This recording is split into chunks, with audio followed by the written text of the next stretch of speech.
முதல்வரின் முகவரி திட்டத்தில் தீர்வு காணப்பட்டது 3 லட்சம் மனுக்கள், அதாவது 3 லட்சம் குடும்பங்கள். நான் முதல் திட்டத்தில் 68,000 இளைஞர்களுக்கு திறன் மேம்பாட்டு பயிற்சி. இது மட்டுமல்ல, 72,767 பயனாளிகளுக்கு பட்டாக்கள் வழங்கப்பட்டிருக்கு. அவங்களுடைய வாழ்நாள் ஏக்கம் தீர்ந்திருக்கு. 5,843 விவசாயிகளுக்கு புதிய இலவச மின் இணைப்புகள். 70,360 மகளிர் சுய உதவி குழுக்களுக்கு 4,160 கோடி ரூபாய் கடனுதவிகள் வழங்கப்பட்டிருக்கு. 99,181 கர்ப்பிணி பெண்களுக்கு நிதி உதவியை வழங்கியிருக்கிறோம். கலைஞர் கனவு இல்ல திட்டத்தில் 4,000 வீடுகளை கட்டி தந்திருக்கிறோம். 54,428 மாற்றுத்திறனாளி பயனாளிகளுக்கு நலத்திட்ட உதவிகள் வழங்கப்பட்டிருக்கு. இந்த நலத்திட்டங்கள் எல்லாம் செஞ்ச தெம்போடு தான் இன்னைக்கு இந்த மாபெரும் விழாவில் 527 கோடி ரூபாய் மதிப்பிலான 3,597 பணிகளுக்கு அடிக்கல் நாட்டி இருக்கிறார். 1000 கோடி ரூபாய் மதிப்பிலான 7,122 முடிவற்ற பணிகளை தொடங்கி வச்சிருக்கிறேன். அது மட்டுமல்ல, இதுவரைக்கும் நான் கலந்துகிட்ட விழாவில் அதிகமான பயனாளிகள் 1,17,132 பயனாளிகளுக்கு 856 கோடி ரூபாய் மதிப்பிலான நலத்திட்ட உதவி வழங்கி இருக்கிறேன். இந்த நிகழ்ச்சியில தான் அதிகமான நிதியை இந்த நிகழ்ச்சியில தான். இந்த ஆட்சியோட 4 ஆண்டுகள் முடிஞ்சிருக்கு. 5ஆம் ஆண்டு தொடக்கத்துக்கு வந்திருக்கிறோம். ஆக 5ஆம் ஆண்டு தொடங்கி திருச்சி மாவட்டத்துக்கு தான் வந்திருக்கிறேன். 2 நாட்களுக்கு முன்பு மீடியா நண்பர்களை எல்லாம் சந்திச்சேன். ஊடக நண்பர்கள், மீடியா நண்பர்கள் சந்திச்சேன். பத்திரிகை நண்பர்களையும் சந்திச்சாங்க. இந்த 4 ஆண்டுல நம்ம பண்ணிருக்கக்கூடிய முக்கியமான சாதனைகளை, அதனால தமிழ்நாடு அடைஞ்சிருக்கக்கூடிய வளர்ச்சியை அவங்க கிட்ட ஷேர் பண்ணிக்கிட்டோம். அப்படி சொல்லுகிற போது எனக்கே ஒரு நொடி வியப்பா இருந்துச்சு. அடையப்பா, இவ்வளவு திட்டங்களை தொடங்கி இருக்கோம்னு எனக்கே மனப்பாதான் இருந்துச்சு. ஊடக நண்பர்கள் இத்தனை துறைகளை இவ்வளவு சாதனைகளை நடந்திருக்கான்னு அவங்களே ஆச்சரியப்பட்டாங்க. 1-2 நாள் சொல்லலாம். ஒவ்வொரு நாளும் நாம அவ்வளவு திட்டங்களை செயல்படுத்துறோம், சாதனைகளை பண்ணிட்டு இருக்கிறோம். எல்லாத்துக்கும் முக்கியத்துவம் கொடுத்து சொல்ல முடியல. அடுத்த டார்கெட் செட் பண்ணிக்கிட்டு முன்னோக்கி போறதால எல்லாத்தையும் ஞாபகப்படுத்த முடியல. ஒரு சாம்பிளுக்கு பெரிய நகரங்களை செஞ்சிருக்கக்கூடிய முக்கிய உட்கட்டமைப்பு திட்டங்களை மட்டும் சொல்றேன். மதுரையில் ஒத்த செங்கலோடு நிற்கிற எய்ம்ஸ் மாதிரி இல்லாம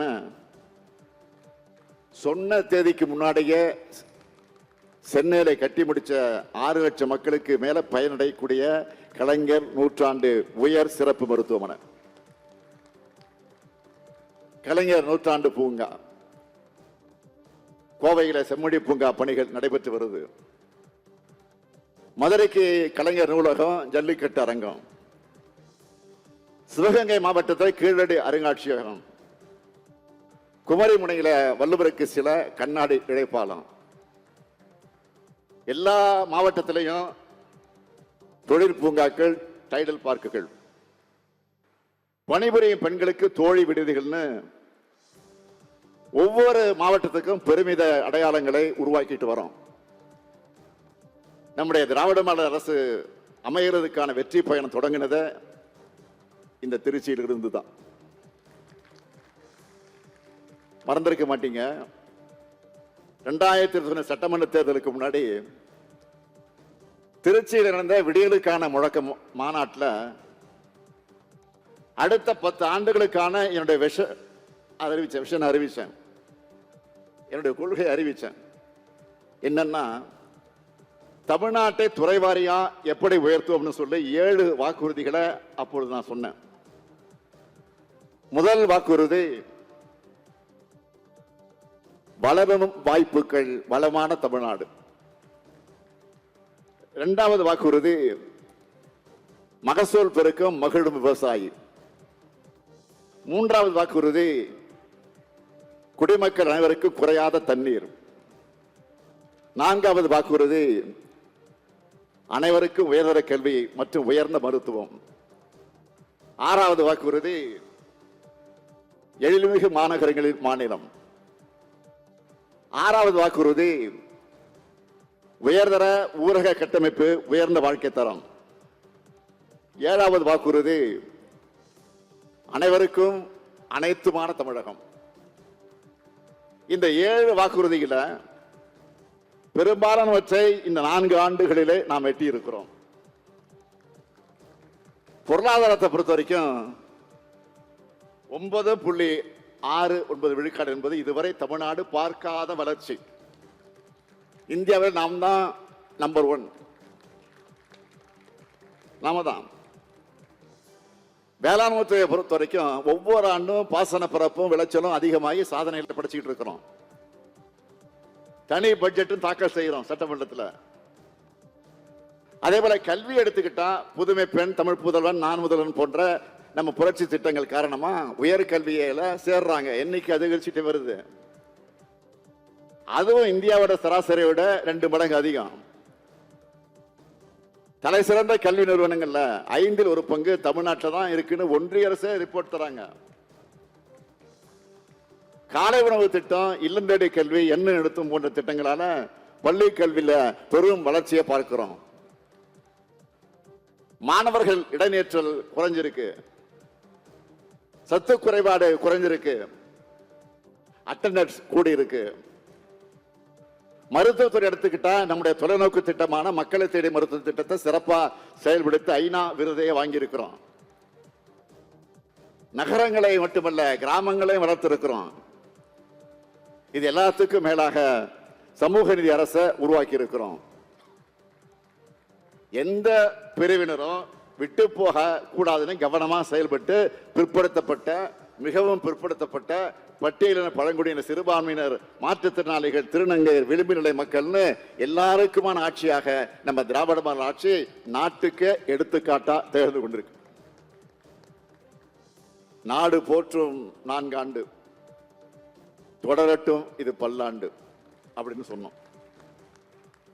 அடுத்து வர ஆண்டுகள்ல இப்போ நான் சொன்ன சாதனைகளெல்லாம் நாமளே பீட் பண்ற மாதிரி இதை விட பெரிய சாதனைகளை படைப்போன்னு உறுதியா சொல்றேன். இதைத்தான் நம்முடைய அரசியல் எதிரிகளால் தாங்கிக் கொள்ள முடியல.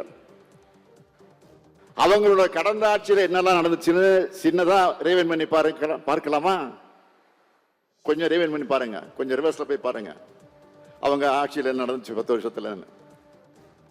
3 வேளாண் சட்டங்களுக்கு எதிராக நாடு முழுக்க உழவர்கள் போராட்டம் நடந்தப்போ அவங்க அந்த போராட்டத்தை இழிவுபடுத்தி பேசினாங்க.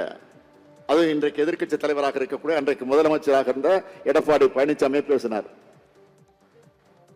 காவேரி நீர் உரிமையை பெறவும் உச்ச நீதிமன்ற உறுதியான வாதங்களை எடுத்து வைக்கல. அதனால உழவர்கள் தற்கொலை பண்ணிக்கிட்டு அந்த துயரம்லாம் நடந்துச்சு. இலங்கை தமிழர்களுக்கும் முஸ்லிம்களுக்கு எதிரான குடியுரிமை திருத்த சட்டம் அதிமுக ஆதரிச்சு வாக்களிச்ச ஒரே காரணத்தால் தான் அது நிறைவேறிச்சு. நாடு முழுவதும் பெரும் போராட்டங்கள் பத்தி எரிஞ்சுது. ஏன் ஜிஎஸ்டிக்கு தலையாட்டி நம்ம அரசோட உயிர் மூச்சான வரி விதிப்பு உரிமையும் போச்சு. தூத்துக்குடி துப்பாக்கி சூடு, சாத்தான்குளன்னு பொதுமக்களே கொண்டு குவிச்சாங்க.